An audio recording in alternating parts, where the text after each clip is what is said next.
They will say to me again, look at your hypocrisy, look at your hypocrisy, to discredit. The revelation didn't struck me. It was Kelly Barr who knew about it. She told me during one of our conversations on the phone. I didn't know about it. I did not know anything about Muslim religion, Ramadan, and all of that. This is because the Prophet Muhammad was said to be very generous, especially during Ramadan. Kelly Barr pointed out that it was during the time of Ramadan. Okay, so it was during the time of Ramadan. After the final day of Ramadan, a 3-day festival called Eid is held, where friends and family gather to celebrate. This celebration includes lots of food, the wearing of new clothes, an exchange of gifts, and the putting up of house decorations. So because the video that I pulled up and used to show what a Ramadan consisted of, because it was too nice and too cheery for Nolan's taste, it was his duty now to tell everybody that the video meant that I was volunteering my actions to mean that I was now a practicing Muslim. It doesn't explain how you decided to answer by putting a video giving praise to Muslim religion. You know, I really don't see how I was praising that video as much as you and Kelly are suggesting there, Jonathan. Because you're basically saying that because I didn't scroll down through all the choices that YouTube has to offer, and then purposefully try and pick a video out that bashed on the Muslims and their celebration of Ramadan. So that now means, as you say, that I'm confessing to be a Muslim now. Because that's exactly what you two are saying out loud, that I'm a Muslim. Which is a lie that both of you are claiming about me. So are you saying that we wouldn't have had this type of problem if I had only looked up information like you do, Jonathan?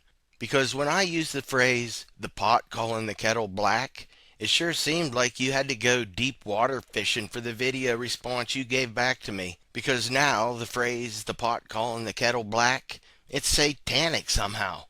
Idiom. The pot calling the kettle black. Ah, the pot calling the kettle black, a phrase as old as time. But what does it mean? It's an idiom used when someone criticizes another for a fault they themselves possess. Let's break it down. Imagine a pot and a kettle, both blackened from being used over an open flame. The pot observes the kettle and remarks, "You're black," completely oblivious to its own sooty exterior. So when you come across someone using the phrase, "Well, that's the pot calling the kettle black," understand they're highlighting an instant. Did you see the subliminal with the devil horns, even though it's all pointing fingers the same way, but it makes this illusion of devil horns and sign? Of hypocrisy and suggestion that before we accuse others, we should scrutinize. And what about this right after with the 666? So what's the real reason why you answer back at me, no, it wasn't meant as an encouragement either, it's just another pot calling the kettle black situation that I wanted to point out, that's all. And then when I search for it, you've got the devil horns and the 666 symbolism having to do with the idiom, the pot calling the kettle black. Is this a coincidence? This is the only thing you had to answer me back? When at 24, take a chill pill, Jonathan, I had agreed with you on my Gaver Revesical. Exactly what part of me saying that he was talking out of his ass did you have a problem understanding? And even he admits that he had to find this video. Because what he's doing is he's using the derogatory things from a video that he purposely had to find. But what he's doing is supplying his own ammunition from a video that he brought to the table, not me. And then when I search for it, you've got the devil horns and the 666 symbolism having to do with the idiom, the pot calling the kettle black. Is this a coincidence? So again, this is another time where we can see you planting falsehoods, Jonathan. And then you blame me for being the one who sent you the phrase to begin with. I know it's me that founded this clip of about Idiom m'a explained the pot calling the kettle black. But who gave this expression? But who gave this expression? To dig for it? It was you. So it's my fault now, right? But who gave this expression? To dig for it? It was you. What a load of crap. You had to dig for a video like that. This is no different than if you were a cop who pulled me over and then planted drugs in my back seat. It's the same thing. Because that information or that evidence wouldn't be there if you hadn't put it there. So now we're the ones at fault yet again, right? And it's all because of your self-proclaimed innocence from all the world has to offer. So by me using the widely known idiom of the pot calling the kettle black, we're all now held into account for the definition that you finally decided on, right? I mean, maybe it wasn't the definition so much, because that part of your video is actually spot on, Jonathan. But it was all of the hidden message hand signs that you were planting into everybody's mind. And you were intentionally doing just that. Because what you were talking about with the devil horns and the 666 hand signs, that had nothing to do with the pot calling the kettle black idiom. Now did it? So when you come across someone using the phrase, well, that's the pot calling the kettle black, understand they're highlighting an instant. Do you see the subliminal with the devil horns, even though it's all pointing fingers the same way, but it makes this illusion of devil horns and sign?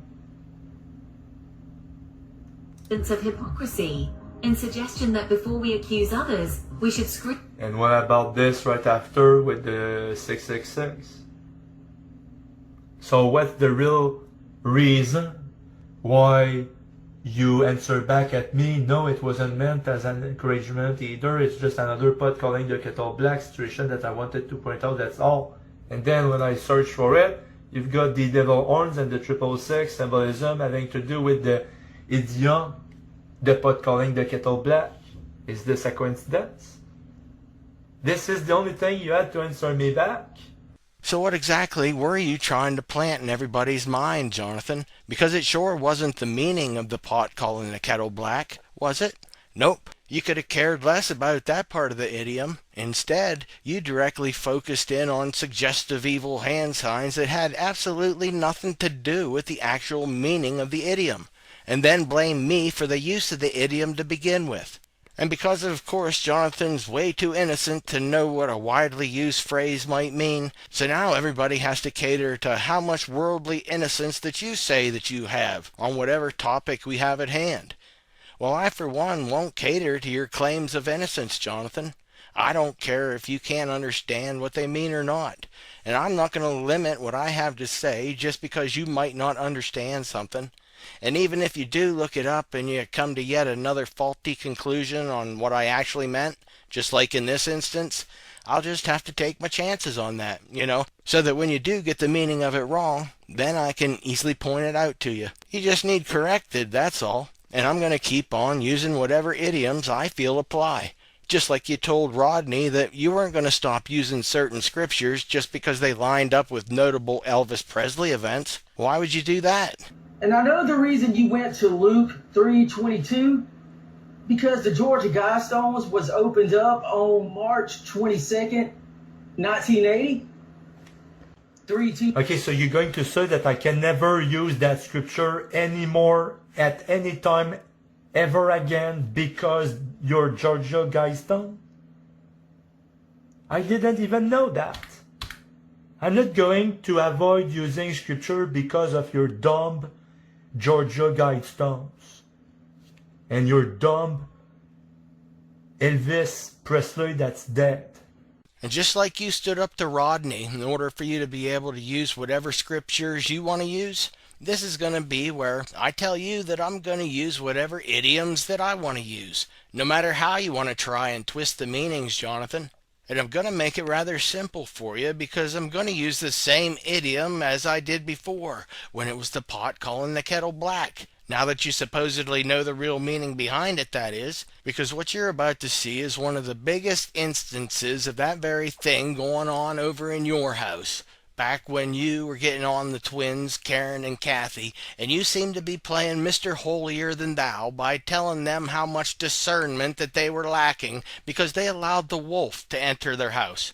And by a wolf, you were speaking about Jonathan Kleck. And this is where the pot calling the kettle black comes into play. Because now that you're making the claim that Jesus has been blinding you for the past 5 years concerning your own discernment, or should I say lack of discernment, regarding Gene Revel and his channel? So let me read the comment that you put out there to everybody once you found out that I was going to be bringing your whole let's make an oath demand to light. You said, Jesus put a veil on my eyes because according to his perfect plan, it was not time for me to understand it. It should be addressed in the open. You know how I rarely keep a matter to myself. Do you believe my innocence? No? You say no, but you know yes. And my sincerity? If not, why are we wrestling and you are not in someone else's house? I'm glad it was over my house like the Gold Club's. Who could receive instruction? Even because, as Leftover Gene's channel, all eyes are over at my house and our testimonies, which testimony you rejected after allowing a path over Gene's house. But then I heard Jonathan Kleck say, the Lord used you, Gene, and then there was a change of plans. Are you coming clean as a Muslim? Are you coming clean as a Muslim? Who are you, and where did you hide the real Abednego? Obama also says he is Christian, says he was making sure to leave behind on purpose his Muslim faith. And the ways of Muhammad are a way of confusion of face, but the way of the Lord is Jesus and his righteousness. There will be a path made for whoever comes clean towards his plea. So, Jonathan, you chose to go with the old Jesus put a veil over my face so that I couldn't see anything for the past 5 years excuse. Or did Jesus only put a veil over your face when it came to me and my channel? Because that's when the whole pot calling the kettle black hypocrite role comes into play for you, Jonathan. They will say to me again, you look at your hypocrisy, to discredit. And the reason that I say it's a hypocrite's role is because what we see is you placing judgment on the twins for having a lack of discernment when it came to Jonathan Kleck and all his antics. But what's ironic about you doing all that is the fact that at the same time you were acting holier than thou with the twins, you were supposedly being blinded to the wolf Gene Revel as he freely entered your house. And that's the best example of being a hypocrite if I ever seen one. Because as you're sitting there demeaning the discernment of the twins concerning Jonathan Kleck, you're sitting in the very same position as the twins are. Because your so-called discernment was found to be just as lacking as theirs was, if not more. And that's the perfect example of the pot calling the kettle black, Jonathan. And there's no doubt about it. Just listen to how you reprimand the twins for making the exact same mistakes in discernment that Jesus forced you to make, supposedly.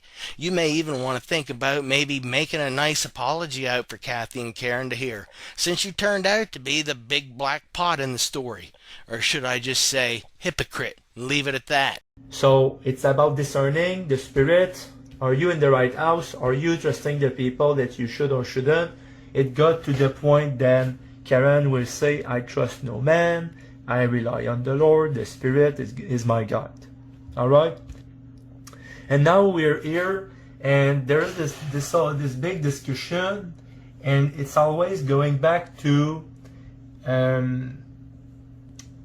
who's guiding you, what is the purpose, how come did you fall in the trap of Jonathan Kleck, so all of this, and I don't doubt that you know the purpose why the wolf was let in. I don't doubt that you know the purpose of it. What I'm, discussing here about is the thing about discernment that allowed the wolf to come in. Not the purpose. The discernment or not discernment that led the wolf to come in or to get to you is what I'm addressing here. Not the purpose of it. Just the fact that you did not see that he was false right away. Just the fact that you did not see that he was false right away. So this is what I'm discussing now. Not doubting that you know the purpose of it. Starting like this, I can assure you if the Lord wants me to follow a man, he will tell me. But then, that's for the purpose. Because he allowed Jonathan Clegg to enter into your life and to make the big mess at the ark. The Lord did not tell you, don't let him enter in, because there was a purpose later on for it. But the discernment was not there because you had not the discernment that it was possible for him to enter in, and so the purpose of it to be fulfilled. So sometimes God will not give something to somebody because his will is that if he would or she would have it, the gift of discerning spirit, for example, then the later purpose would not be fulfilled. But then there was this whole thing about Jane starting to mirror my videos and mirror videos from Kelly. And then there was an issue because somebody, Robert Kelly, was, saying he's looking at it after coming from his lunch break. And it was not very good content for Jane to post our videos on his YouTube channel. And then after that, what came out of this is that I said to people, well, about discernment, do you trust Gene discernment? Do you trust Gene discernment? And so I was saying that to tell people, well, either you do have discernment or not. Do you trust Gene discernment? And I said it should suffice. The discernment or not discernment that led the wolf to come in or to get to you is what I'm addressing here. Not the purpose of it. Just the fact that you did not see that he was false right away. It doesn't explain how you decided to answer by putting a video giving praise to Muslim religion. But you did. Doesn't explain that. But you did. Doesn't explain that. Yep, the video I showed how Ramadan was celebrated, how it was celebrated by friends and families as a loving time to spend with each other, where they have gatherings for special meals. They also take time for fasting, as well as take time to decorate their homes in order to enhance that special time of the year for them. But if I'm not mistaken, Jonathan, what I'd seen while I was looking through your older videos, while I was looking for the video where you were reading my yay yay nay nay comment out loud, I found out that you got your own special Ramadan-like celebration going on that you seem to follow. Okay. I mean, it sure looks like you and your family spend a lot of time decorating your house for whatever events you got going on. Don't Muslims decorate their houses too, Jonathan? And then all those pretty packages sitting all wrapped up under the tree there? Do you and your family exchange presents, Jonathan? I bet you do. Just like those Muslims who celebrate Ramadan do. This is getting kind of familiar here, Jonathan. What exactly are you and your family trying to accomplish by carrying out some of the exact same rituals that Islam does? Yet you're cool with it. And even if you're not cool with it, it sure looks like you don't have any type of major problem with it all going down under the same roof as where you live. And you really don't even try to stop it. And then there's the family meals together that they're all part of the festivities too. And didn't you say that you had to spend holiday meals with your family? All my family is already in the other room. Maybe you can hear them a little, but they already are here. And I was hoping to escape it, but it seems that my friend he cannot be here sooner, so I will have to endure a couple hours, I guess, knowing that my family is out there. Probably I will have to go eat something with them also. And even though you said you didn't want to go there because you hated most of the people that were going to be there, like your own brother, yet you still joined in the festivities, just like those dirty, rotten people who celebrate Ramadan, right? I mean, this is getting freakingly similar here, Jonathan. Are you sure that you and your family aren't converted Muslims and You're all secretly celebrating the holidays together. And what about fasting? The video clip that I showed had a part where it said that they fasted. Weren't you just talking around that same time period last year that you started a fast? I'm pretty sure you did. It was you, and Martha was going to do it with you, I think. And then there was that new guy who you say is the spirit of Daniel. You said he was taking part in a fast, I do believe, with you. And then last but not least, if I'm correct, didn't that guy that you were recruiting last year, who you said was the spirit of King Saul, I believe, didn't he fast with you guys too? So how'd all that turn out for you guys anyways? Are you sure that you're not an undercover Muslim, Jonathan? And I don't know if Kelly Barr celebrates the holidays in the same way as Jonathan does, but I do know for a fact that they do give gifts to each other, such as particular types of microphones that mostly evil people tend to use, so Jonathan has found out. She told me just now she received a gift. And I'm showing to you because I want to it's good to be in your face. I made a video about this guy, Jacob Israel. But the thing is that I was looking at this guy and I know that a lot of them, they use this type of mic. And if you pay attention, there's a lot of other people that are doing this, that have the same type of microphone. And I was making, I was commenting while I was recording. I said out loud, this microphone is very annoying because, depending if it's far or if it's close, and it was annoying. And I said, this is bad. And I even associated this microphone to the false teacher, false prophet. I said, this is bad. And I even associated this microphone to the false teacher, false prophet. This, and she said that it was a gift that she received, and she's saying, is it artificial intelligence? I said I associated this microphone to false teacher, and then Kelly received the same microphone. There's the microphone associated, because I said a lot of the false teachers on YouTube, they got the same microphone. It's like a code almost that they have among themselves.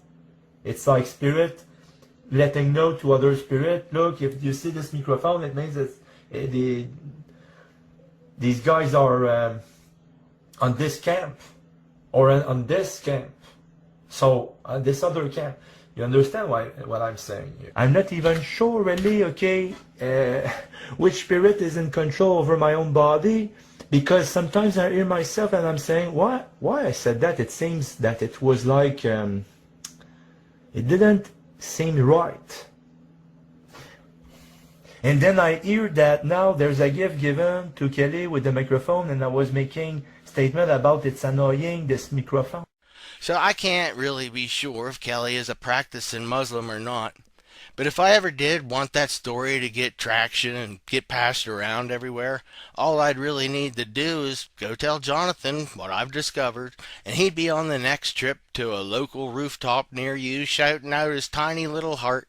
And then I hear that now there's a gift given to Kelly with the microphone, and I was making statement about it's annoying, this microphone. But isn't that something, though? How closely your holidays resemble the very holidays that you hate. Now that's irony for you. But get this. After I left a comment for you in my last video that I was going to take some time and find all the information that I needed, everything I needed to show that you changed up directions on everybody, Jonathan, where you're now going to start telling people that God had blinded you to all those emails and comments from those previous videos in question. Those old conversations, I did answer back to you. But who really did it? Was it me? A spirit in me that did it, was it me? And even though it was your body that was answering me, you're now trying to say that it was different spirits working through you during those particular moments. But then God put Elijah back into your body at that time so you could expose all the people of the multitude of no, in which you keep trying to brainwash people into believing by constantly repeating this fable. And you say you responded to those videos, but it wasn't you responding to them. But is anything that I'm showing you today bringing back any memories, Jonathan? Because it was you. You can't use this as an excuse. Is it or isn't it? At 44 minutes, you said nobody knew what it meant. Then no? You mean that nobody beside you knew what it meant, right, Jonathan? A little tear there. As per our conversation, you knew. And then I answered back, okay, now I'm figuring out, you're going to dig out the same way you did with the starting of the YouTube channel Change of Plan, and you're just going to show all the old conversation. Those old conversation, I did answer back to you. But who really did it? Was it me? A spirit in me that did it, was it me? It's not somebody else, another body that did it, it was me, but I was maybe not even knowing what I was answering you back to you because I did everything in faith. And to the point where I'm not even remembering what I was doing back then. And to the point where I'm not even remembering what I was doing back then.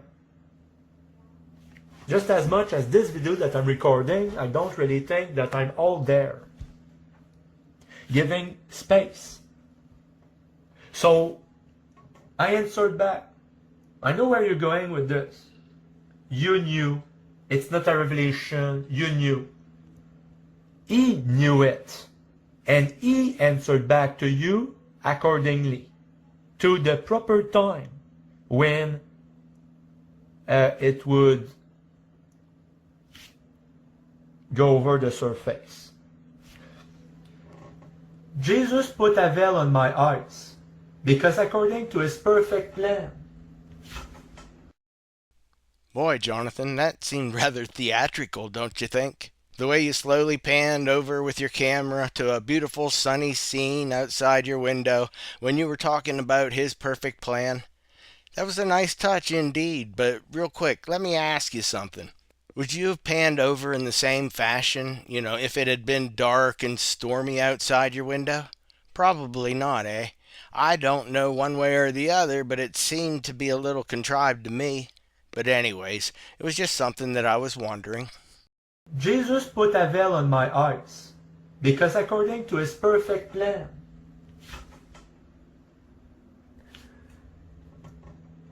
It was not the time for me to understand it. Should be addressed in the open. I rarely keep a matter to myself. Do you believe my innocence? No. You say no, but you know yes. Because as per our conversation, you knew. You say no, but you know yes. And my sincerity. It's not Jane. It's a voiceover. It's manipulation. It's unjust.